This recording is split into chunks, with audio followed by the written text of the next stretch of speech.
Hello, fellow college football fanatics. Only 30 days left. That's right, 30 days until the official kickoff of the 2022 college football season. I couldn't be more excited, and I know that you couldn't be either. If you're new here, make sure you hit the thumbs up and the subscribe button because I do these college football videos and live streams year round. Well, now that we are so close to the official kickoff of the season, one of the biggest requests or most frequent requests I get is, hey, Pete, when are you going to do a Clemson Tigers schedule preview? Because obviously I am a Clemson man. So here we are. Let's do it right now. So Clemson is coming off a quote-unquote disappointing season of 10-3 with a one-touchdown loss to the eventual national championship team, Georgia, a double overtime loss to NC State, and a loss to the eventual ACC champions, Pittsburgh. You know the old saying, excuses are like a-holes. Everyone has one, so I won't make any excuses. The bottom line is they just didn't get it done last year. There's lots of blame to go around. But at the end of the day, if you're going to tell me that a 10-3 record, I don't care what conference you're in, is disappointing, that means you are an elite program. While some people, including myself, still have some reservations and doubts about the quarterback position, I believe that the rest of the positions are in pretty good shape, especially defensively. I think Clemson's going to have, at the very least, a top 3 overall defense this year in the country. Could be as high as number 1. So let's get started with the schedule preview here. Okay, September the 5th, the kickoff game. This is on a Monday night.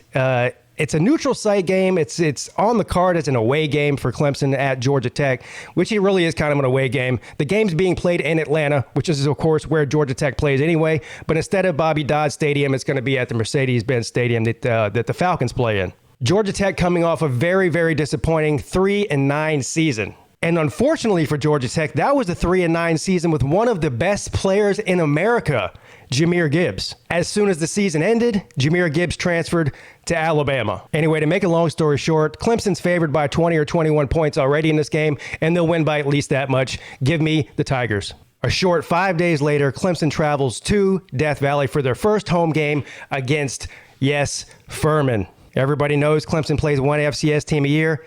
This year it's Furman. Is there really much to say about this? This is a win for Clemson. 1 week later, the Tigers host Louisiana Tech. Yes, another cupcake game, getting them out of the way early in the season. Not much to say about this. Louisiana Tech was 3-9 last year in Conference USA.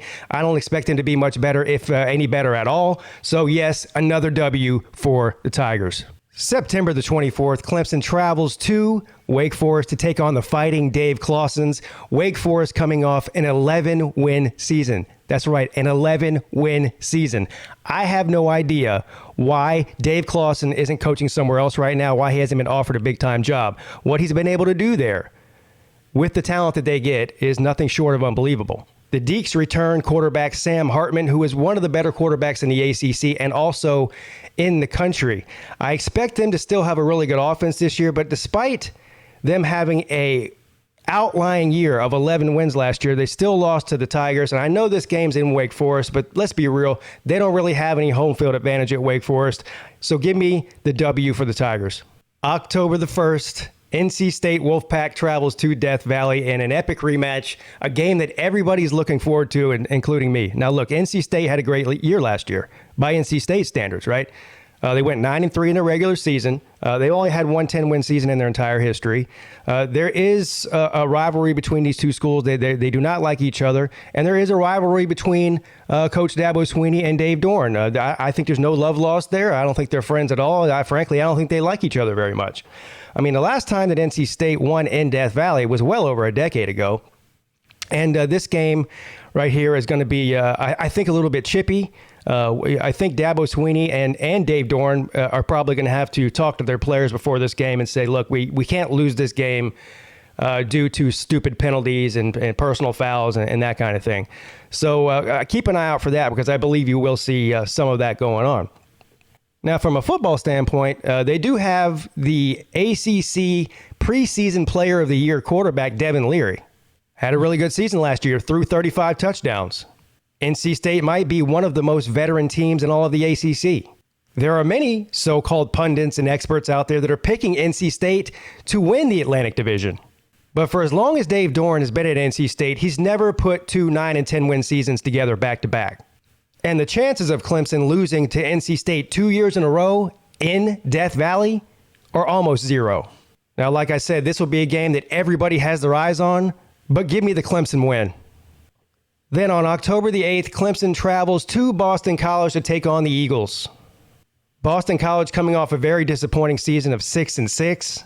Despite the fact that they had a disappointing season last year, I still like what Jeff Hafley is doing there. I do think that Boston College is a sleeper in the ACC and is a sleeper in the Atlantic Division. This team goes as Phil Jerkovich goes.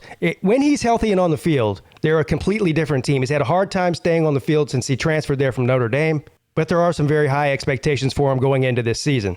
This could be a quote-unquote trap game for Clemson, but I still believe the talent gap between these two universities right now is still way too wide, and I don't think that Dabo Swinney gets caught slipping and sleeping on Boston College. So give me the win for Clemson.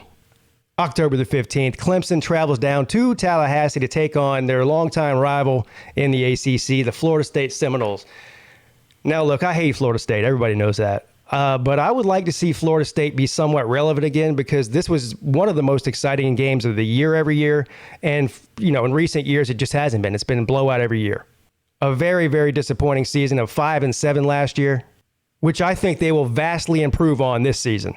And when I say vastly, I mean by a couple of games, maybe 7 wins, 8 wins at the most. And if I'm a Florida State fan, I would be extremely happy with 8 wins at the end of this season.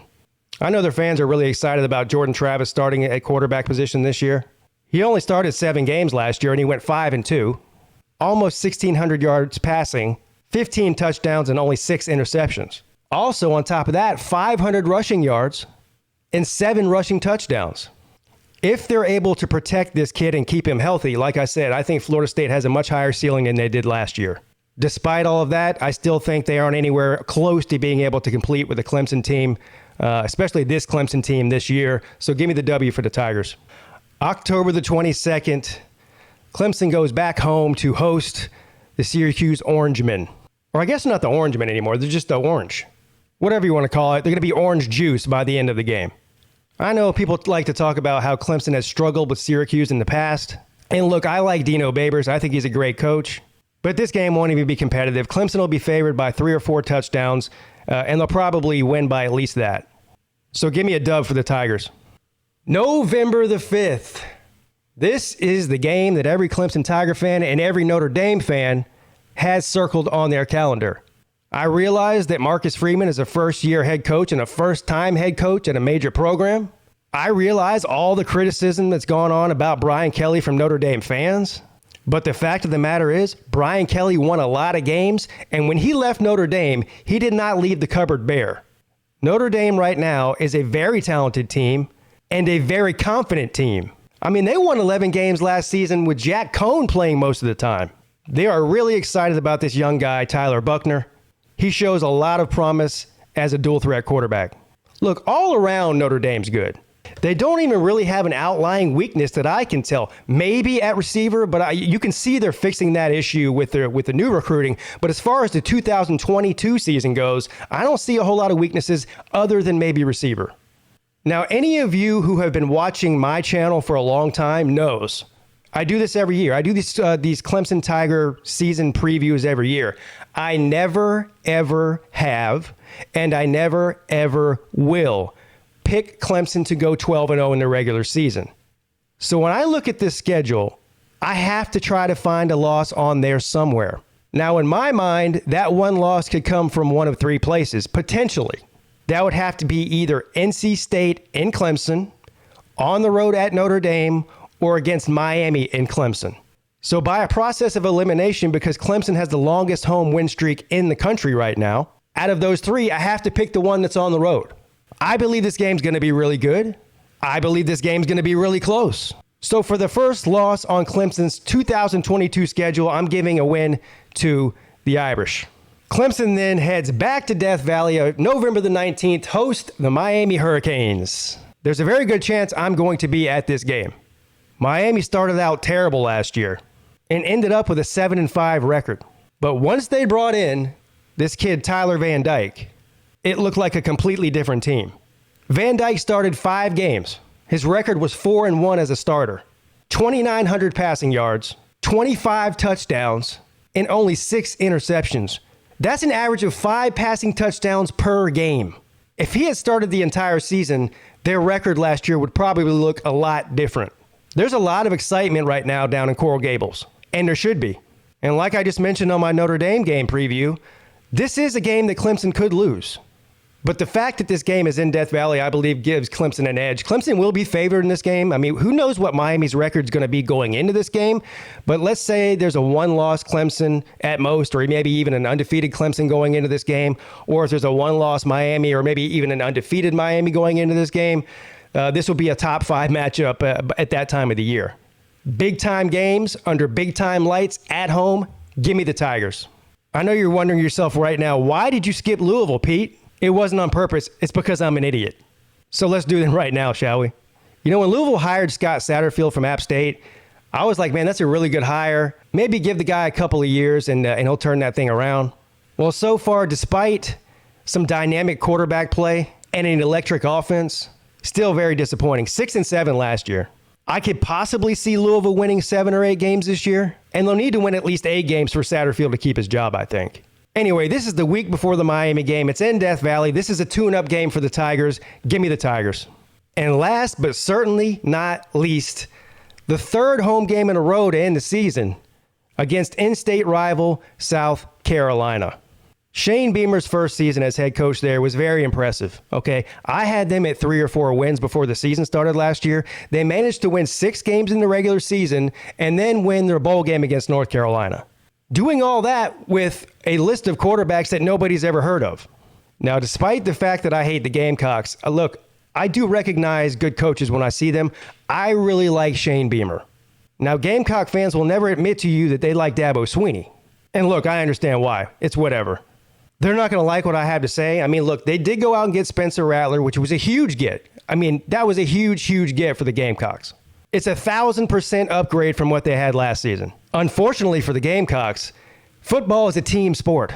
And right now, they just don't have a team around Spencer Rattler that can compete with a team like Clemson. You guys remember last year when everyone was running around, because Clemson was quote unquote so terrible last year. Of course, this game was in Columbia last year. And of course, this is going to be the year. This is going to break the win streak for Clemson. Clemson's going to lose to South Carolina. Now, I do believe the Gamecocks offense is going to be better this year than it was last year. Unfortunately, Clemson's defense is going to be at least as good as last year, or maybe even better. I don't think it's going to be a blank. I'll give Spencer Rattler some credit, and I'll even give some Shane Beamer and some of those offensive players some credit. But this is still going to be a loss for the Gamecocks. They know it, I know it, and all of you know it. So there you have it, folks. An 11-1 prediction from your boy Pigskin Pete for the Clemson Tigers in their regular season, which will get them a berth to the ACC championship game against somebody from the Coastal Division. If they win that game, they'll be 12-1, and they will be in the playoffs. The only way Clemson doesn't make the playoffs this year is if they have 2 losses, because, of course, we know no 2-loss team has ever got into the playoffs, and certainly no 2-loss team from the ACC. So that's going to do it from here. Make sure you hit the thumbs up and subscribe button. Leave a comment below. Where do you disagree with me? Where do you agree with me? Do you think Clemson should be 12-0? Do you think Clemson should be 9-3? Do you think Clemson should be 10-2? I want to hear from you. Have a great day. I'll see you next time. But until then, your boy is checking out.